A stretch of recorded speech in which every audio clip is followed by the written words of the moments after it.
Oseas 4 del 1 al verso 6. Y después ya también va a aparecer en la pantalla en la versión, la nueva traducción viviente. Así lo vamos a comprender con mayor facilidad. Hermanos, ¿sí lo tienen?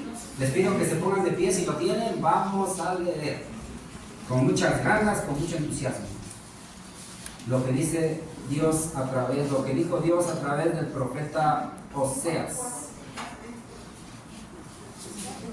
Estoy esperando que algunos que todavía no lo encuentran, creo que por eso no se ponen de pie.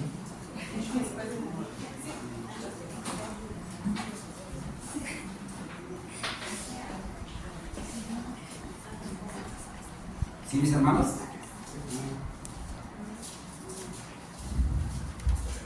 Entonces vamos a leer de manera unida porque son 6 versos nada más. Oseas 4 del 1 al 6. Leemos juntos, hermanos. Dice así Dios en su palabra a través del profeta Oseas: Oí palabra de Jehová, hijos de Israel, porque Jehová contiende contra los moradores de la tierra, porque no hay verdad ni misericordia ni conocimiento de Dios en la tierra. Perjurar, mentir, matar, hurtar y adulterar prevalecen, y homicidio tras homicidio se suceden. Por lo cual se enlutará la tierra y se extenuará todo morador de ella, con las bestias del campo y las aves del cielo, y aún los peces del mar morirán. Ciertamente hombre no contienda ni reprenda a hombre, porque tu pueblo es como los que resisten al sacerdote. Caerás por tanto en el día, y caerá también contigo el profeta de noche, y a tu madre destruiré. Mi pueblo fue destruido porque le faltó conocimiento. Por cuanto desechaste el conocimiento, yo te echaré del sacerdocio, y porque te olvidaste la ley de tu Dios, también yo me olvidaré de tus hijos. Amado Padre Dios, te damos gracias en este tiempo, en este momento, ya que tenemos el privilegio de leer tu palabra, y te rogamos que tú nos enseñes en este tiempo, que pueda ser el Espíritu Santo nuestro Maestro, el que nos guíe, el que nos exhorte, el que nos redarguya y nos enseñe para tener un conocimiento más pleno, más profundo acerca de ti, y que esto nos lleve a mejorar nuestra vida cristiana, que podamos ser muy prácticos, que podamos vivir como tú quieres, que realmente tu palabra siga transformando nuestras vidas y a tu iglesia Alfa y Omega. Y gracias te damos porque sabemos que esta palabra jamás vuelve vacía, va a hacer lo que tenga que hacer en la vida de cada uno de los que estamos aquí presentes. Señor, en el nombre de Jesús te bendecimos. Amén. Amén. Pueden ocupar sus lugares. Si aparece ya lo puse también en la nueva traducción viviente ahí. Esta parte, hermanos, la escribió el profeta Oseas. Le conoce como el profeta menor. Es el primero que aparece en la Biblia después de Daniel como profeta menor. Investigando un poquito, los comentaristas nos dicen que no es porque sea menos la palabra, como que no valga lo mismo que los profetas mayores. No quiere decir eso. Esto tiene un gran peso sobre el pueblo y sobre nosotros. Lo que quiere decir es que son escritos más breves. Si usted compara, por ejemplo, a Daniel, Daniel es más extenso, tiene mucha profecía. Jeremías, Isaías, ni se diga, es el más grande, el más extenso, ¿sí? En cambio, el profeta Oseas, lo que dice Oseas es corto, ¿sí? Solamente en total aparecen aquí 13 capítulos. Entonces son textos breves, y si nos vamos a Joel y a todos los demás, así son poquitas palabras. Entonces, por eso se les llamó los profetas menores, ¿sí? Pero tiene una importancia muy grande para con nosotros. Bueno, aquí está advirtiendo, se le está diciendo al pueblo qué lo que le pasa al pueblo, qué es lo que le sucede al pueblo por falta de conocimiento. Y ustedes podrán decir, bueno, pero muchas veces sí lo sabemos. ¿A qué se refiere o cuándo puede haber falta de conocimiento? Puede haber falta de conocimiento por varias razones. Voy a mencionar dos. Una sería por ignorancia. Cuando usted dice, no lo sé, no lo sabía que era así. Yo no sabía que así decía la palabra. Yo no sabía que Dios decía así. Y la otra es por voluntad propia. Es decir, reconozco, sé que hay palabra, sé que hay ley, como en el Antiguo Testamento, sé que está la Biblia, pero ¿sabes qué? Yo rechazo ese conocimiento. Deliberadamente. Quiere decir, la palabra deliberadamente quiere decir a propósito. O sea, sé que hay Dios, sé que hay Biblia, pero ¿sabes qué? Yo no quiero nada con eso. Es más, unos rechazan hasta la existencia de Dios. El mundo europeo actualmente así está. El mundo de los europeos actualmente así viven. Dicen, nosotros vivimos solos, pensando que todo lo que hay, todo lo que existe es porque el hombre lo creó. No les importa si hay un Dios. Y si hubiera un Dios, tampoco les interesa. Bueno, el pueblo de Israel vivía casi así, de esta manera. Ellos sí sabían que había un Dios. O sea que no era por ignorancia. El pueblo de Israel tenían el conocimiento de Dios, pero rechazaban su conocimiento, no querían profundizar, porque ellos deliberadamente y a propósito decían, no queremos esto. Por eso es que el pueblo, fíjense, sabiendo que Dios era poderoso, sabiendo que Dios les había llevado a esa tierra prometida, sabiendo que Dios tenía muchas promesas más para ellos, ¿qué hicieron? Dios les había dicho, lleguen a esas tierras, y no quiero que hagan lo mismo que los demás. Es más, Dios les había dicho que los expulsaran, que se fueran, que acabaran con ellos. Y que lo que hicieron fue juntarse con ellos. Claro, lógico está que no obedecieron la palabra de Dios. Al poco tiempo, después de que llegaron a esa tierra prometida, ¿qué creen que les pasó? Pues ya, empezaban a hacer como ellos. Ofrecían a sus hijos en sacrificio. Así como lo hacían los amorreos, los jebuseos, los jerjeseos y todos ellos. ¿Y qué más? Adoraban a Baal. Pues también ellos pusieron lugares altos en donde adoraban a Baal y se olvidaron de Dios. Se olvidaron. Pero eso lo hicieron a propósito, deliberadamente. Entonces no fue por ignorancia. Entonces Dios dice, yo voy a escribir a través del profeta Oseas para que en estos tiempos que vivimos el pueblo no le pase lo mismo. Porque sabemos ahorita que hay Biblia, sabemos que hay palabras, sabemos que está siempre ahí a nuestra disposición todo lo que queramos. Como yo les decía hace rato, comentarios bíblicos, versiones de las Biblias que usted necesite en el celular, en papel, como guste, está. Pero muchas veces sabemos lo que tenemos que hacer y deliberadamente, ¿qué decimos? No quiero el consejo de Dios. Yo soy el que decido en mi vida y a Dios lo dejamos a un lado, lo desechamos. Pero ¿qué le pasó al pueblo? Dios habló a través de Oseas. Oseas era un profeta y lo mandó a que se casara con una mujer prostituta. Si ustedes han leído y conocen un poquito de la vida de Oseas, lo mandó a que se casara con una mujer prostituta para infiel. La trajo, la fue a sacar allá, imagínense de dónde la fue a sacar, se casó con ella, tuvieron hijos, y después, ¿qué creen que pasó con la mujer? ¿Qué haría la mujer? Se volvió a ir otra vez con sus amantes, dice la palabra. Se volvió a ir, no quiso. Y eso es exactamente lo que pasaba con el pueblo de Dios. Dios lo rescató al pueblo, le dijo, así quiero que vivas, así quiero que hagas, así quiero, me vas a servir, esto es lo que dice la ley. Y el pueblo dijo, está bien. Él no decía que no, el pueblo no dijo, no te vamos a servir, no te vamos a hacer caso. El pueblo decía que sí. Pero ya en los hechos reales, ¿qué hacía el pueblo? Agarraba y se iba tras otros dioses ajenos. Y dice Dios, se prostituyeron, dice. Esa es la palabra, fornicaron y me dejaron. Pero aquí lo que podemos ver es que cuando pasa eso, al pueblo no le va bien. Por eso aquí vemos que por ese rechazo al conocimiento de Dios, el pueblo estaba siendo ¿qué? Destruido. Y Dios no quería eso, pero el pueblo solito se estaba buscando su mal. Vamos a ver lo que dice la NTV. Vamos a ir leyendo. El verso 1: escucha la palabra del Señor, oh pueblo de Israel.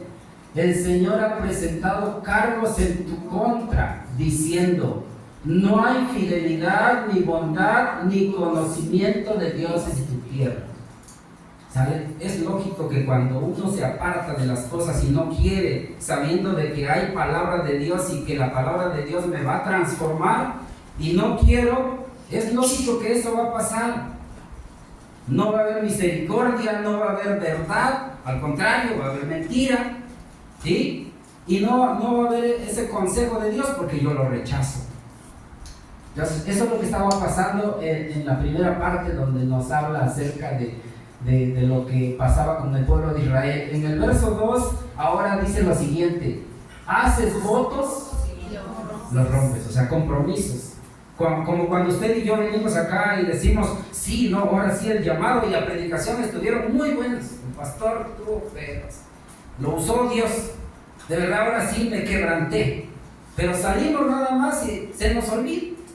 ¿Qué fue el compromiso que hicimos acá? Y se nos olvidó y ya estamos haciendo otra cosa, ¿no? Totalmente diferente al compromiso que habíamos hecho aquí. Entonces el pueblo le pasaba así: haces votos y los rompes, matas, robas y cometes adulterio. Hay violencia en todas partes, un asesinato tras otro. Cuando es una persona, 2, 3 los que pasan, pero cuando es un pueblo, acuérdense que yo les había dicho que el pueblo que salió hacia la tierra prometida era un pueblo bastante numeroso. ¿Se acuerdan que les dije que eran más de 2 millones de personas? Entre niños, ancianos. Si empiezan 5, si empiezan 6 a apartarse del Señor, pues a lo mejor no se nota mucho, ¿verdad? Si 1 o 2 de la iglesia dejan de venir, pues nuestra iglesia es chiquita, sí pasa, se nota más porque somos poquitos.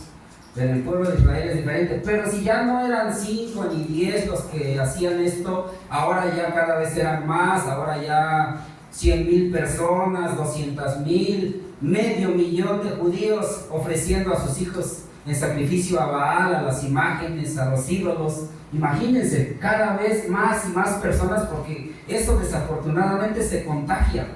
Cuando nos equivocamos y nos portamos mal, parece que es algo que te atrae como un imán fuertemente, ¿no? Y al rato ya no es uno. Pues si tal persona lo hace, pues yo también. Y mira, no le pasó nada. No que Dios le iba a castigar, no que Dios le iba, no le pasó nada. No, pues vamos a darle rienda suelta, vamos al desenfreno. ¿Y qué pasaba? Fíjense cómo vivían. Más y más personas haciendo lo incorrecto y desechando el consejo de Dios, el conocimiento de Dios. Y por eso dice: los amonesta Oseas, y dice: matas, robas, cometes adulterio. Y por eso había violencia en ese lugar. Hay violencia en todas partes, ¿sí? Un asesinato tras otro, matan a uno, matan a otro. Y por eso no tienes paz, Israel. Y quieres paz y no lo consigues. Y sabes que tienes que volverte a Dios. ¿Pero qué hace? No se vuelve a Dios. Sigue tras los ídolos, sabiendo que son ídolos, porque ellos sabían eso. Ellos conocían perfecto, sabían quién era Dios. Vamos a la siguiente parte, hermanos. Por eso la tierra está de luto y todos desfallecen. Hasta los animales salvajes y las aves de los cielos y los peces del mar desaparecen. Va a haber consecuencias. Va a haber consecuencias hasta en el mundo, cuando el pueblo no quiere nada con Dios o empieza a desechar el consejo de Dios, el conocimiento de Dios.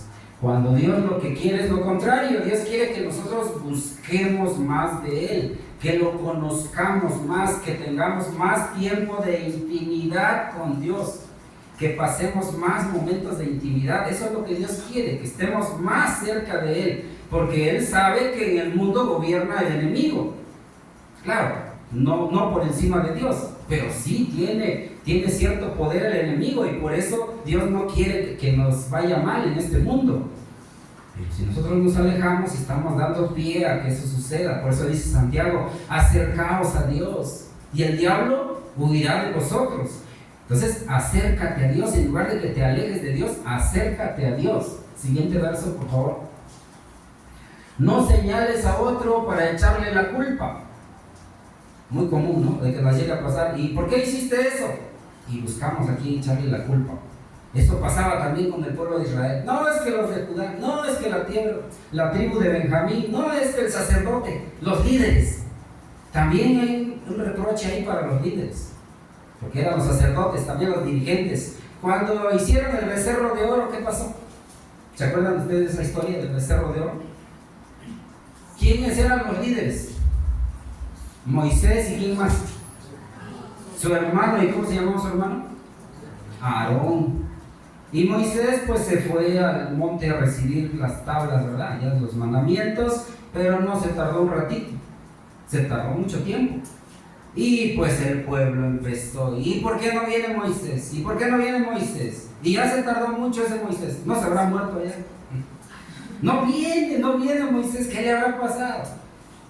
El pueblo ya quería hacer otras cosas, o sea, necesitaba el freno ahí, las instrucciones, las indicaciones de Moisés para que estuviera quieto. Empezó a darse cuenta que no venía y empezaron. ¿Y por qué no hacemos esto? ¿Y por qué no hacemos el otro? ¿Y por qué no mejor buscamos cómo hacer un Dios? Y empezaron a estarle diciendo a su hermano Aarón: oye Aarón, tu hermano tarda mucho, vamos a hacer un ídolo, vamos a hacer, mira, aquí traemos joyas. Y Aarón empezó a ceder, poquito a poquito Aarón empezó a ceder, hasta que lo convence un día, porque yo creo que Aarón dijo: pues de verdad mi hermano no viene, ¿no? Hasta Aarón también falló ahí. Entonces este consejo o esta advertencia que nos da aquí la palabra, no solamente es para el pueblo, es también para nosotros que somos líderes, porque allí falló Aarón como líder. Hubiera dicho: no, Moisés va a venir, yo estoy seguro de que Dios le está dando todas las indicaciones. Moisés va a venir, así que el pueblo no se rebelde, el pueblo siga confiando en el Señor, tenga fe, ore, póngase a orar el pueblo en lo que viene Moisés. No, empezaron a hacer otras cosas hasta que convencieron a Aarón y dijeron: vamos a hacer esto. Y cuando viene su hermano, dice: no, pues ellos me trajeron el oro, yo lo puse por ahí y salió este becerro. No, como que lo van a poner ahí, salió el becerro. Ellos hicieron el becerro. No va a salir así nada más. Usted tiene un montón de oro y no se junta, se funde, pero no sale un becerro. Ya tenía más o menos idea de lo que querían, porque muchos tenían influencia de los egipcios, y los egipcios pues tenían sus ídolos, ¿verdad? Ellos tenían sus ídolos.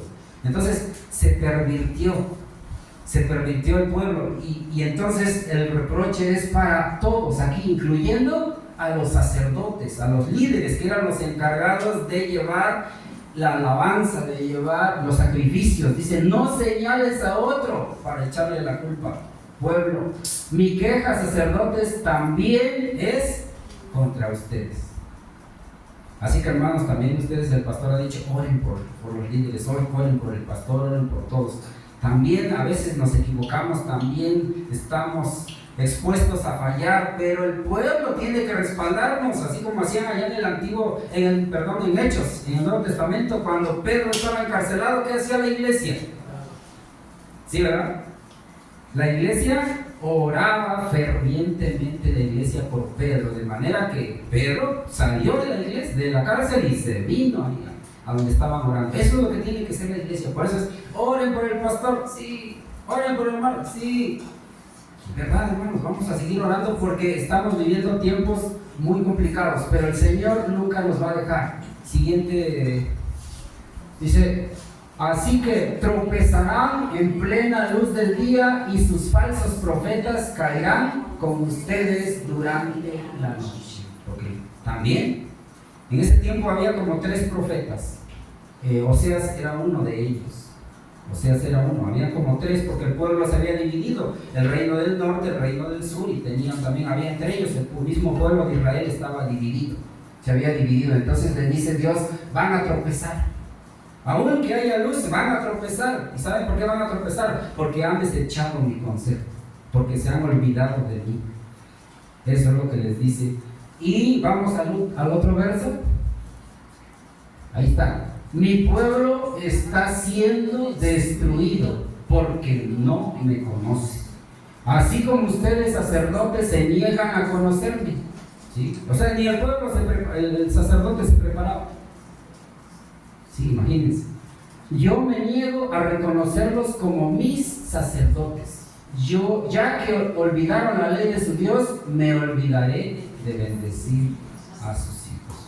Mucha gente piensa que porque es buena, que aunque no vaya a la iglesia, aunque no busque a Dios, aunque no le va bien, porque estamos viviendo en la época de la gracia, hermanos. Pero se va a notar, va a llegar el día que se va a notar la diferencia entre alguien que cree genuinamente en Cristo y alguien que no cree. Eso va a llegar, ese día va a llegar. Y a veces el pueblo, las personas podemos pensar, a mí me va bien porque yo trabajo y me he olvidado de Dios y me va bien. Cuidado con eso. Si te va bien es porque Dios te está dando salud, es porque Dios te está dando fuerza para trabajar, es porque Dios quiere que te vaya bien. Pero si Dios se apartara de ti, las cosas serían diferentes. Así que no nos olvidemos de Dios. Entonces el pueblo estaba siendo destruido. ¿Sí? Entonces, fíjense, hermanos, no tenemos que llegar a eso, no tenemos que pasar por lo mismo que pasaron ellos para darnos cuenta de que nuestra vida se puede ir a la quiebra, o porque vamos por el mal camino. Vamos a ver, dejamos ahí tantito esa parte, vamos a ir a Isaías 5:13. Vamos a ir a Isaías 5:13. ¿Cómo dice? Busquen un poco atrás en la palabra, en la Biblia. Isaías 5:13. También es ahí viene hablando acerca de los ayes.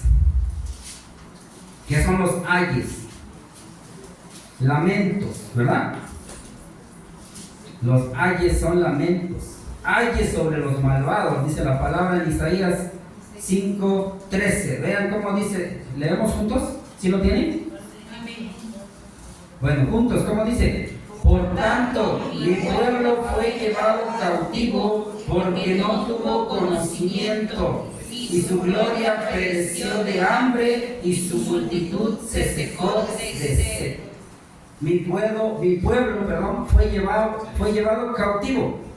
O sea, vino Babilonia y se lo llevó. Vinieron los babilonios y se lo llevaron. Cautivos. Ahora vivían como esclavos. Fíjense. ¿Nos gustaría vivir como esclavos? Ahora, ni físicamente, pero tampoco espiritualmente, como esclavos, viviendo o sirviendo al pecado. No tendríamos que vivir así. Pero el pueblo vivía así, porque no tuvo ¿qué? Conocimiento de Dios, o sea, desechó ese conocimiento. No fue por ignorancia, no porque dijera, es que está lejos, difícil conseguir una Biblia. ¿Cómo dice allá en Deuteronomio? No está lejos la palabra, ni hasta el cielo, porque digas, ¿quién va a ir hasta el cielo por la palabra? No, la palabra la tenemos cerquita. La palabra está cerca. Dios siempre va a darnos todo lo que queremos cerca, hermanos, porque Él quiere que crezcamos, que lo conozcamos.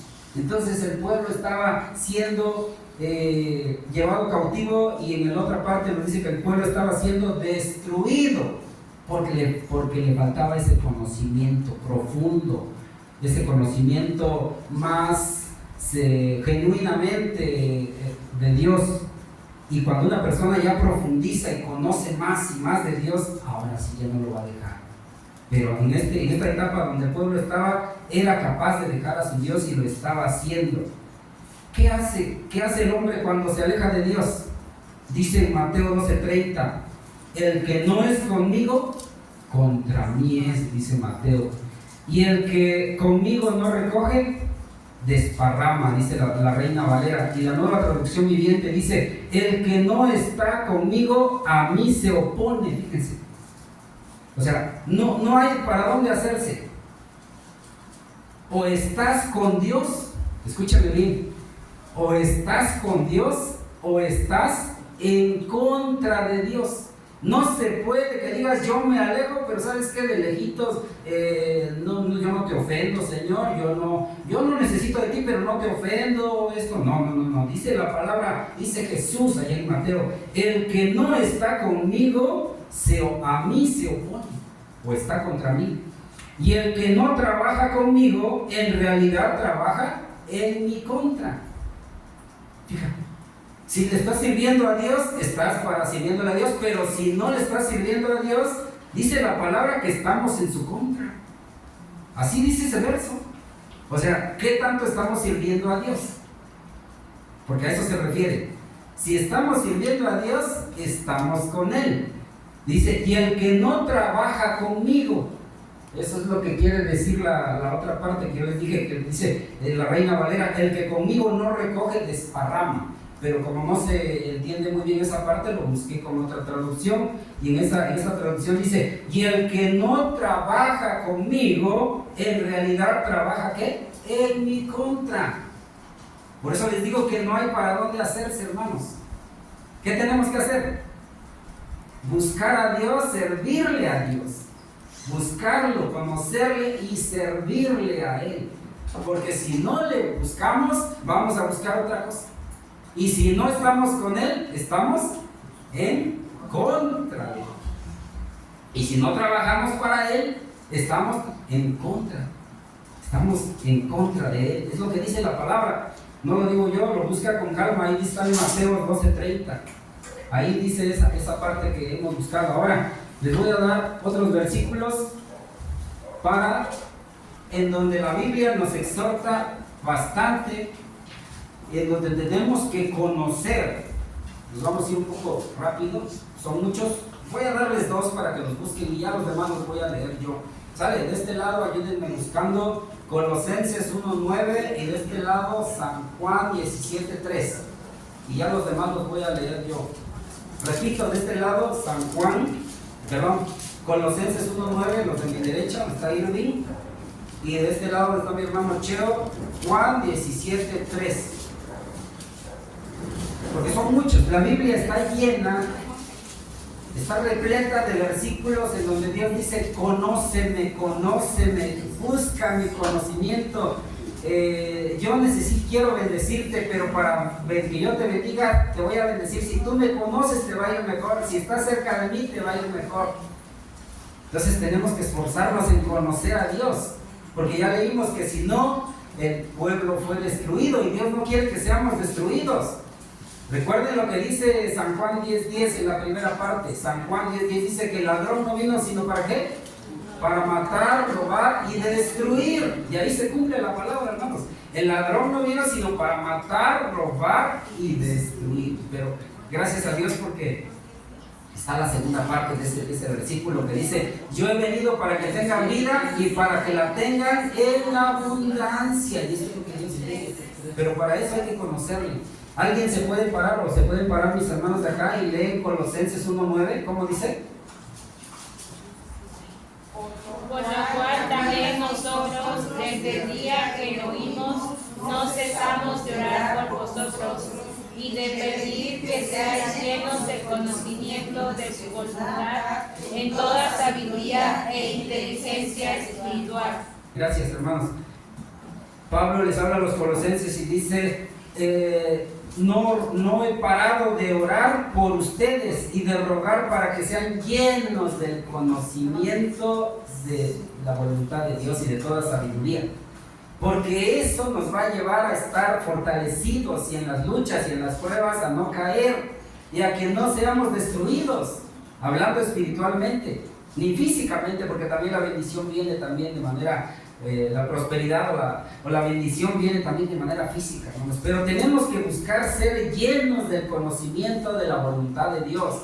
¿Qué dice ahora la siguiente lectura? San Juan 17:3. ¿Cómo dice, hermanos? Y esta es la vida eterna, que te conozcan a ti, el único Dios verdadero, y a Jesucristo, a quien has enviado. De eso, gracias, pueden tomar su lugar. Y esta es la vida eterna, que te conozcan a ti, Jesús. Esa es la vida eterna. Si tú conoces a Cristo, yo conozco a Cristo de manera profunda, no de manera superficial, y obedecemos y seguimos plantados y no nos queremos desarraigar porque Él es la vid verdadera, va a haber eso. Ahí estaremos disfrutando ya de las bendiciones. Eso es la vida eterna. Porque en la vida eterna con Dios estaremos con Dios para siempre. Así vamos a estar. Siempre vamos a estar con Dios y ya nada más nos va a poder apartar del Señor. Gálatas 4, 8 o 9 dice, pero en aquel tiempo cuando no conocías a Dios, fíjense, en aquel tiempo cuando no conocías a Dios, erais siervos de aquellos que por naturaleza no eran dioses. Eso le pasa a una persona que no conoce de Dios. En aquel tiempo, dice, eran siervos del pecado, de aquellos que por naturaleza no son dioses.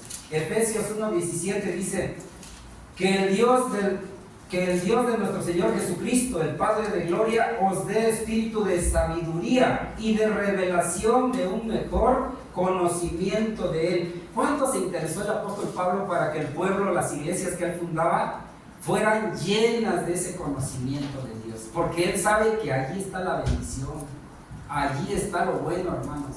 ¿Sí? La siguiente, Efesios 3:19 dice, y de conocer el amor de Cristo que sobrepasa todo conocimiento, para que seáis llenos hasta la medida de toda la plenitud de Dios. Jesús nos quiere bendecir grandemente y no nos quiere mostrar su poder de a poquito. Quiere que seamos grandes. Él dijo, aún las cosas que yo hago, ustedes harán mejores y más grandes cosas que las que yo hice. Sí, es lo que dice el Señor, pero para eso tenemos que conocerle. Colosenses 2:2 dice, para que sean alentados sus corazones y unidos en amor, y alcancen todas las riquezas que proceden de una plena seguridad de comprensión, resultando en un verdadero conocimiento del misterio de Dios, es decir, de Cristo. Un verdadero conocimiento de Dios. Y así podemos seguir numerando: Proverbios 2:1-6, 2 Corintios 10:5, Tesalonicenses, Romanos, Efesios, Filipenses 1:9, Colosenses 1:10, 1 de Juan 3:10, 1 de Juan 4:8, Jeremías, Daniel, Hechos, Pedro, Samuel, Crónicas, Juan. La Biblia está llena de eso.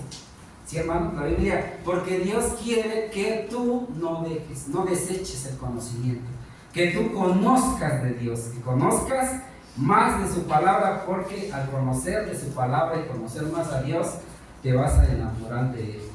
No va a pasar otra cosa, no vas a querer dejar a Dios, porque al contrario, te vas a querer enamorar, te vas a enamorar más de Él y vas a servirle, ¿verdad? Le vamos a servir, es lo que Dios quiere, amén. Sí, Dios es celoso, recordemos, y no quiere que tengamos ídolos fuera de acá, ni ídolos de madera, ni de pino, ni de oro, ni de plata, ni todo aquello que nos roba el tiempo para decir, no puedo servir a Dios por esto y aquello, no puedo ir al templo por aquello, por pretextos que ponemos. No, eso no quiere el Señor. Así que el pueblo estaba siendo destruido por no conocer a Dios. Y yo creo que nosotros tenemos todo, hermanos. ¿Qué nos falta para conocer a Dios? Solamente querer hacerlo. ¿Qué nos falta? Biblia la tenemos. No necesitamos ser ricos para conocer a Dios, hermanos. No necesitamos dinero. Es solamente querer buscarle de corazón sincero, humilde. Un corazón contrito y humillado no desprecia el Dios de poder. Eso es lo que nos dice esta parte. Yo espero que comprendamos y que esto nos sirva para poder buscar más su rostro, buscar más su dirección. Cuando usted salga, diga, Señor, quiero tu consejo. Voy a hacer esto, Señor, ¿qué me conviene? ¿Qué debo hacer? Voy a enfrentar una situación difícil, un problema, una reunión o una plática con el vecino, con el hijo, que a veces en la familia hay problemas. ¿Cómo debo yo hablar? ¿Qué debo hacer? Yo me pregunto a veces en una situación difícil, ¿cómo resolvería Jesús este asunto? No sé si usted lo ha hecho, pero está en un problema y ya tiene que hablar y le van a dar la palabra a usted porque está en medio de un problema fuerte ahí en su casa. Y Señor, y uno se pone a orar y dice, Señor, ¿cómo harías tú para resolver esto? No, es conocimiento de Dios. Pero eso, pues sí, el Señor nos los quiere dar, pero hay que escudriñar las Escrituras, hay que leer, hay que buscarle en intimidad también, pasar tiempo con Él en oración en todo momento. Así que yo espero, hermanos, de todo corazón que esto nos sirva para crecer y poder buscarle. Y que no seamos destruidos, porque el enemigo se va a querer aprovechar, como le pasó al pueblo. Por favor, pónganse de pie y vamos a orar.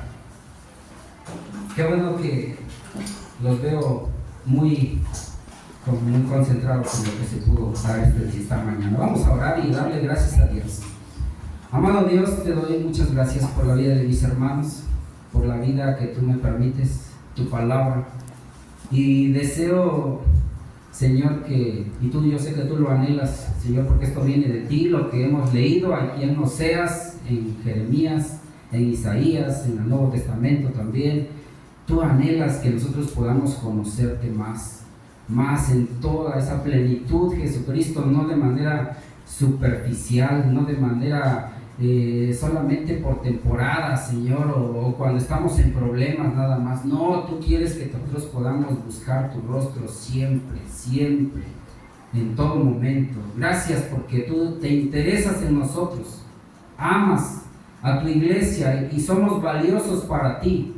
Así como el pueblo de Israel, a pesar de su desobediencia, a pesar de su ingratitud, de su rebeldía, tú los seguiste amando y les diste más oportunidades. Así nos das a nosotros en esta mañana. Sabemos que tu amor, tu misericordia son grandes y por eso te alabamos y te bendecimos. Pero ayúdanos para tomar serios compromisos, prioridades, que tú seas nuestra prioridad, que leer tu palabra, que orar pueda ser una prioridad en nuestra vida. Ayuda a toda tu iglesia, que podamos comprometernos, Señor, y cumplir para que podamos reflejar a Cristo en todo lo que hacemos, Señor. Yo sé que nos falta mucho, pero creemos en esa promesa que dice tu palabra, que tú no dejas las cosas a medias, sino que tú vas a perfeccionar nuestra vida y vas a terminar la obra, la buena obra que empezaste, la vas a terminar en la vida de cada uno de mis hermanos aquí presentes y toda tu iglesia. Gracias te damos, Señor, porque tu palabra nos anima, nos reconforta y también nos exhorta y también nos redarguye. Y pues eso es bastante bueno, Señor, porque también necesitamos exhortación, necesitamos que nos hables. Y gracias porque es tu grande bondad la que nos mantiene aquí vivos y escuchando de ti. Gracias te damos. En el nombre de Jesús te damos muchas gracias. Amén. Amén.